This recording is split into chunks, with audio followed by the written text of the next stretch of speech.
Hello, friends. I released this episode last Tuesday on all the different types of clairs or those psychic abilities that we may see in our lives and we may not notice, but they're there. And I thought that was a really cool way for people to just start opening themselves up to the other possibilities going on in their business and in their personal life. Just to help clarify why we might feel certain way about certain people, or we might get more inspiration to do something and that it ends up being this huge success.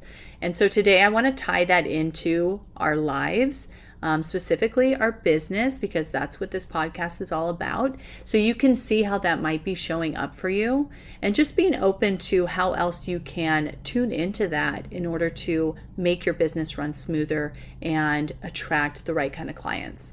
So let's get started. Hey friend, welcome to Deep Healing for Creative Entrepreneurs.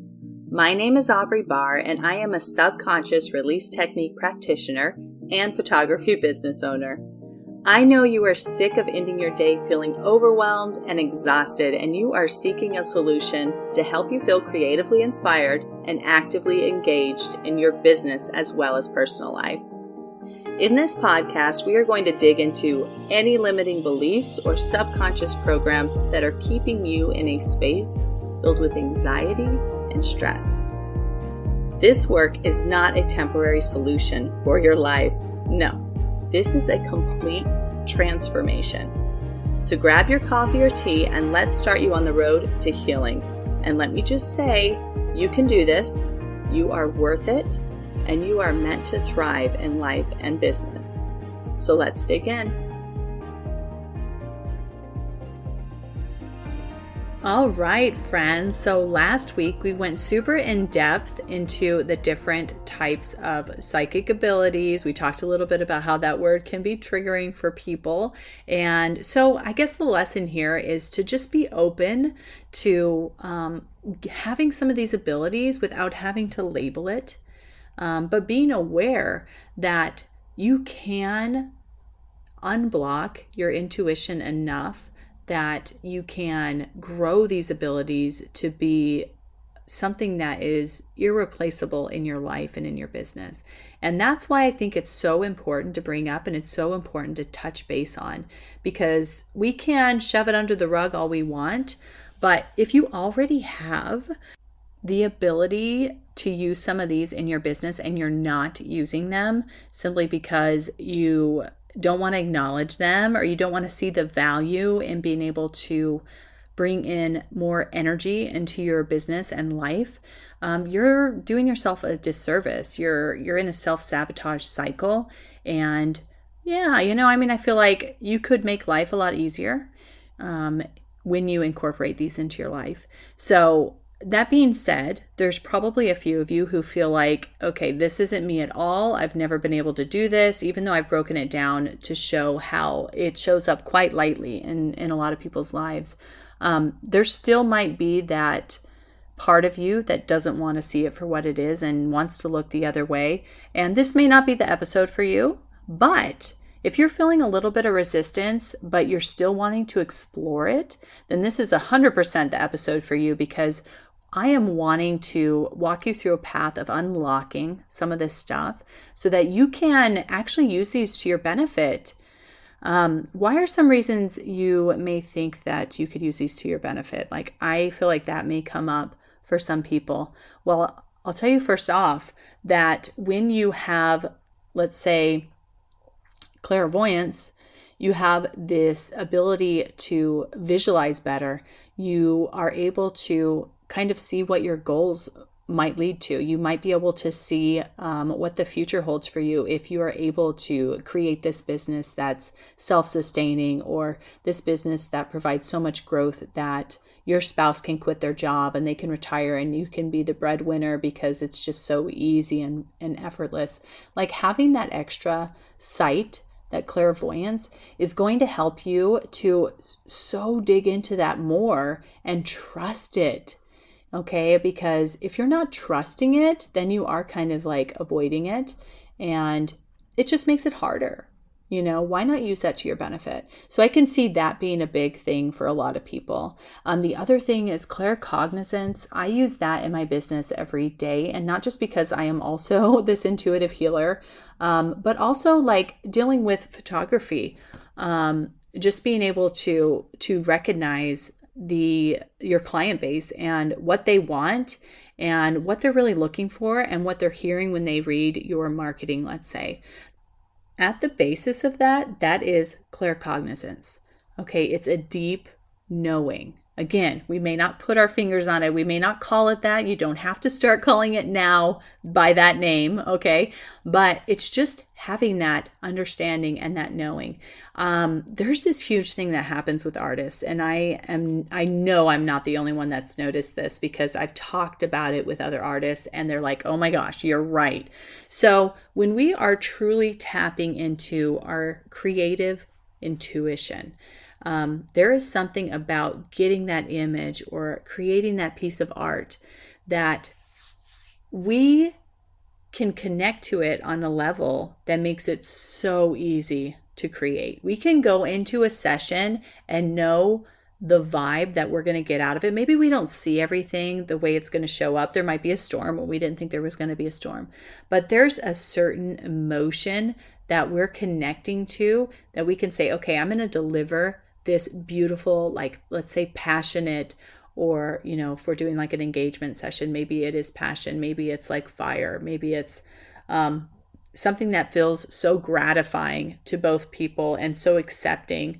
We might go into there with those emotions in us, and that is a knowing. It's a mix of that claircognizance with that psychic feeling, which is clairsentience, right? So it's like a combination of both of those that when we're tapped into that, we get to go into that session, and we don't know the exact images we're going to get all the time, but we do know what kind of emotion we're going to create from our work. What kind of emotion is going to come through at not just that couple, but the entire population that gets to see that image. Like, what are they picking up on? And that's where you hear people say like, well, I'm an emotive photographer, or, I do self-portraits that are emotive, or they have a lot of emotion. Yeah, okay. So that's what it is like portraying this feeling through the image, through our art. And this could be if you're also like just, you're a painter, or you draw images, whatever it may be, like you are portraying an emotion.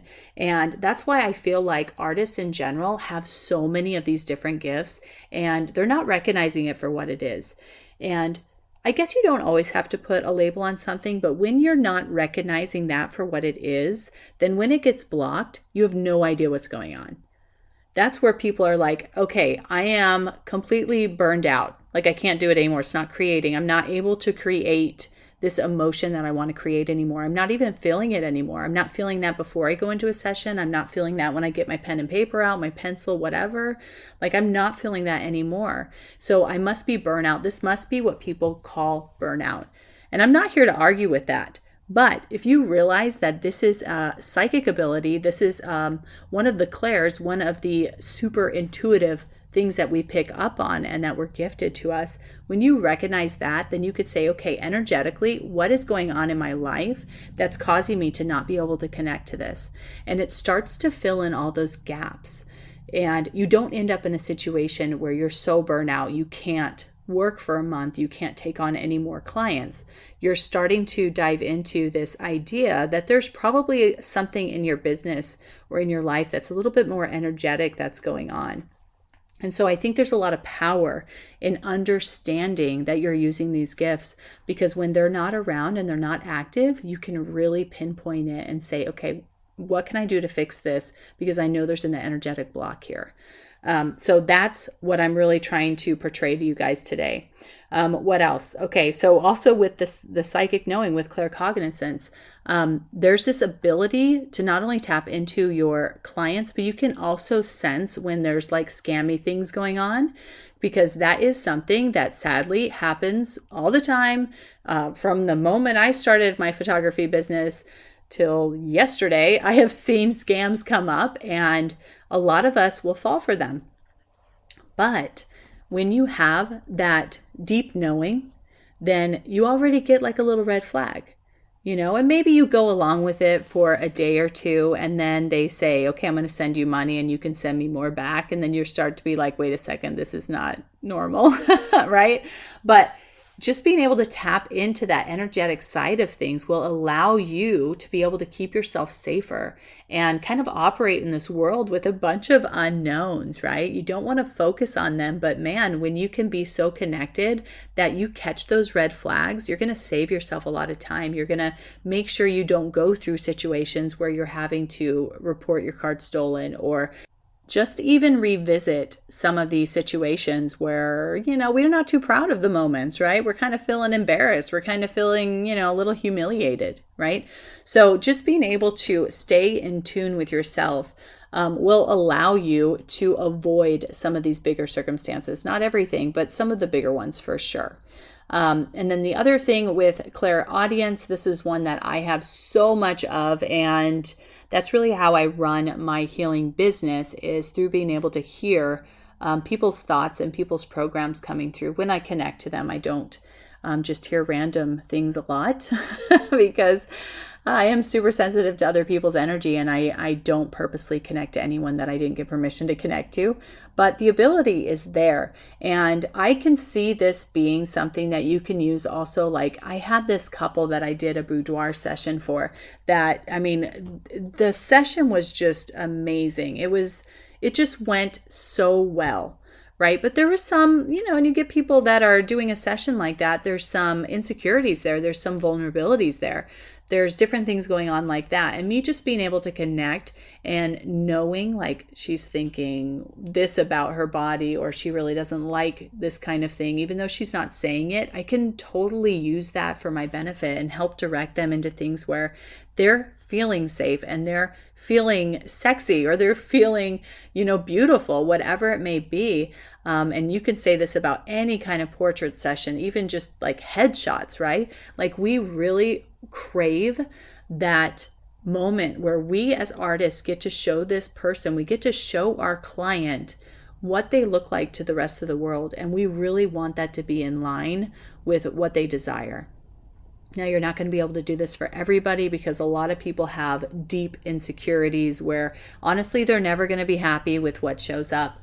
But the best that you can do is to be able to connect to that and say, okay, this is where she's comfortable. She looks like she's at ease in this moment. So I'm going to take a bunch more. I'm going to use those same words and the same kind of direction to get her into a different position where she's still feeling that safeness and that beautiful confidence that we all so desire to come through in our art, right? Like, we want to show them what they truly look like, and we're all beautiful in different ways, right? So yeah, just being able to use that to your benefit anytime that you, and especially if you're listening to this, okay? If you're listening to this and you're like, this all sounds amazing, Aubrey, but I don't have any of these and I'm not noticing this at all in my life, I'm just going to hugely encourage you to start finding a way to add this more spiritual side into your studio, into your practice, into your art, because it will open up a whole new world to you. And as artists, I'm just telling you, I absolutely know you're capable of a lot of these things. Whether or not you're tapping into it has to do a lot with your blocks. Blocks around trusting yourself. These are huge for intuition, by the way. Trusting yourself, feeling worthy of being able to connect to people or yourself will block these things. Feeling undeserving of any extra gifts or talents or abilities will be a problem with this as well. And there's just so many things that you can dive into. And I feel like it's just so important. It's so important to be able to connect in this way. You will see your entire perspective about your business and your presence. You'll see it when you are able to start utilizing some of these gifts in your life. And not only that, other people will notice. They'll say, wow, I noticed your work lately has been like so incredible. And this is the thing, so many artists in general, they're trying to find themselves. They're trying to find what makes their style unique. And there has to be something, right? We can't all be the same. And I do feel that. I feel that way about everything. Some of us will have similar work, and that's fine, but we're different and the experience is different. So when they're trying to find that and they're just diving in so deep and they can't, it's because they're having blocks around their own intuition.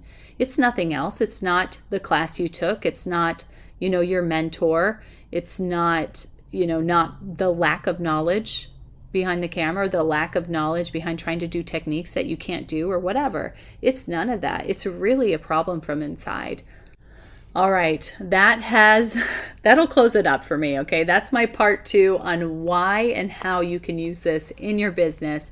I got some interesting feedback after the first one, and yeah, it's a little out of the ordinary. I get it. Like, I'm not here to do the same thing everyone else does. I have totally different perspective on life, and I have expectations for myself to be able to share things with you guys that you aren't otherwise thinking of. Like, that's just how I roll. So for whoever this is for, I hope you enjoyed it, and please let me know if you have any questions. We are open for Deep Healing for the Creative Soul, so if you want to jump into the program, you absolutely can. I will put the scheduling link in the show notes. For the time being, it is running purposely so people can jump in whenever that summer schedule is saying, hey, I can give up an hour this week, right? All right, guys, have a beautiful day, and we will talk to you on Tuesday. I hope this podcast spoke to you in some way. If it did, please go ahead and leave me a review and subscribe so that I know you're enjoying what you hear. And further, if you know somebody else who owns their own creative business and struggles with anything that we spoke about, please pass this on, because it is my hope that we will be able to build a community of like-minded individuals who love on each other and appreciate the many facets that make our creative business so unique. And lastly, check out the show notes to find my free Facebook community and other useful links to work with me. All right, friend, see you soon.